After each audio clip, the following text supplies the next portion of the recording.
We're back, and it's a delight to say we are joined by a man I've come to admire greatly for his service to our country, both in the office of the Secretary of Defense, where for a time he was the China desk officer, the duty expert on China, and in the period since he left the government, his very active contributions to the public policy debate about what the Chinese Communist Party is up to and its implications for the rest of us. His name is Joseph Bosco. He is a, well, highly regarded resource for this program and for a lot of other people besides, and we're always delighted. Thank you. Good to be with you.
Yeah, I know nothing about the whatever the Homeland Security people have announced recently, but in terms of China, there's no doubt how effective their totalitarian system has been in suppressing information and disseminating disinformation, and in controlling the not only the activities but the thinking of the Chinese people.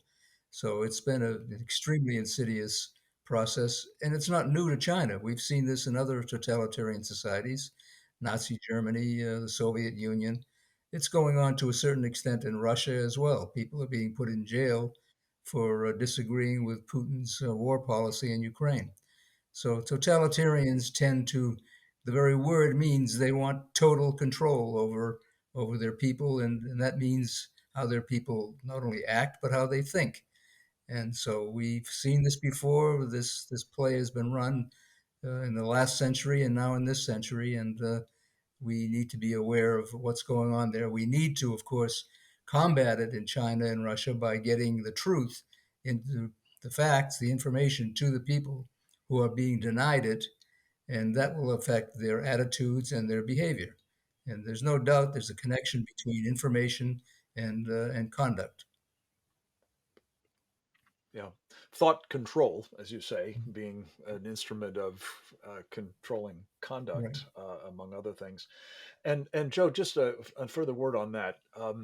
When you look at things like this lockdown policy in China and the extreme severity of it, um, obviously monitoring and distilling information about what people are thinking, what people are saying, what people are perhaps going to be doing in response, I imagine has to be a priority for the government of China as it's trying to exercise that kind of total dominion over its own people.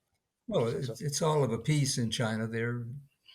We now have a pandemic. They've got a resurgence of it, so they're using the same totalitarian tools for to deal with that they use in everyday life in China. Right. This is one of the things we don't want to replicate. That's for sure. And I take your point completely about the need to be trying to wage information warfare against the Chinese Communist Party. They certainly wage it against us as part of their, as you know, unrestricted warfare. Joe, you mentioned a moment ago the Russians and their efforts to suppress uh, dissenters in their own society. You had a very interesting piece in The Hill recently about your belief that the Russian experience in Ukraine is actually creating a heightened likelihood that the Chinese Communist Party is going to invade Taiwan. Walk us through your analysis of that, if you would. Well, my concern is that the way the Biden administration has reacted to the Ukraine invasion is to distinguish between how it would respond to an attack on a NATO country, which Biden has described as a sacred obligation under Article 5, and how they have reacted to the Russian invasion of Ukraine, which is we will not send troops in, we will not have a no fly zone, we're not going to get involved in World War III over Ukraine. It seems to me there's a disconnect between those two statements because are we going to get into World War III over Lithuania or Latvia? Apparently, yes, we are because that's what Article 5 says. And yet, for decades, we've been inviting Ukraine to participate in NATO, to join NATO. And now, when they suddenly are in the breach, we are walking away, not literally, I mean, we're providing huge amounts of weapons belatedly and not all the right kinds, but we're doing it and we're mobilizing NATO. But it seems to me we've led Ukraine into a trap. The danger I see with Taiwan is we have the Taiwan Relations Act, which makes various moral and political commitments to Taiwan, but does not state unequivocally that we will come to Taiwan's defense. So what I worry about is, and China has made allusions to use of nuclear weapons, just as Russia has done. So if China attacks Taiwan, will we rush to Taiwan's defense, or will Biden or some other president say, "Gee, we can't get into World War III over Taiwan"? So this is the analogy that disturbs me. I think we need a much clearer statement of intention to defend Taiwan in the event of Chinese aggression. Well, we're looking at a situation where some analysts have come away from this saying, well, this has gone so badly for the Russians that the Chinese will be deterred from thinking that they can actually engage in this kind of aggression on their own part against Taiwan or anybody else for that matter. There are some who say that their real target is us, not Taiwan, though most immediately one presumes that they would go after the Taiwanese first. But Joe, what are your thoughts on the takeaways of the Chinese on these other grounds? I take your point about they may see this as a place where there's not a treaty commitment and therefore they can have free reign. But do you think that their sense of how hard this has proven for the Russians to do successful takedown of the Ukrainian, opposition, uh, causing them to think twice about undertaking such an attack against Taiwan? Well, as I mentioned in the article, there are several areas of similarity, but there are also a lot of differences. Ukraine is a vast territory. Taiwan is an island. It has to be, if it's going to be invaded, it has to come across 100 miles of ocean. That in itself presents complications for the Chinese. On the other hand, it's a small place compared to Ukraine, and they could concentrate all their weaponry and assaults on this small area.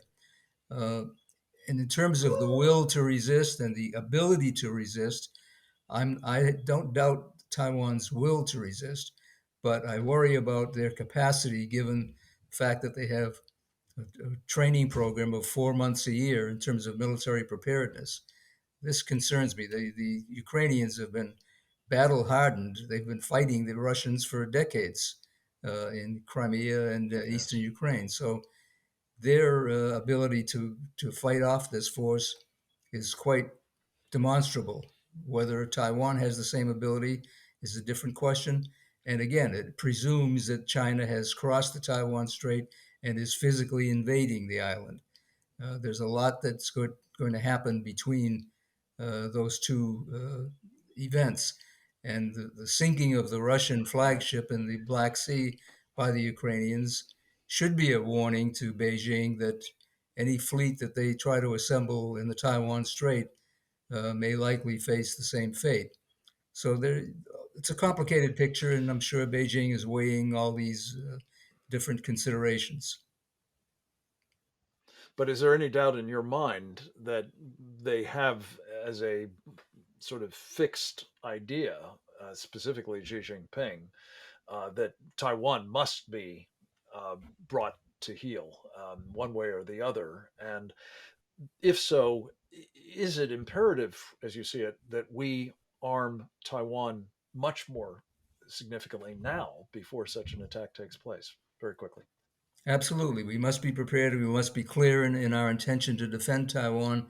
And that's the missing factor in all of this. And it will affect Beijing's calculations. Will the U.S. get involved directly or not? And if the answer would be different in each case in terms of their involvement.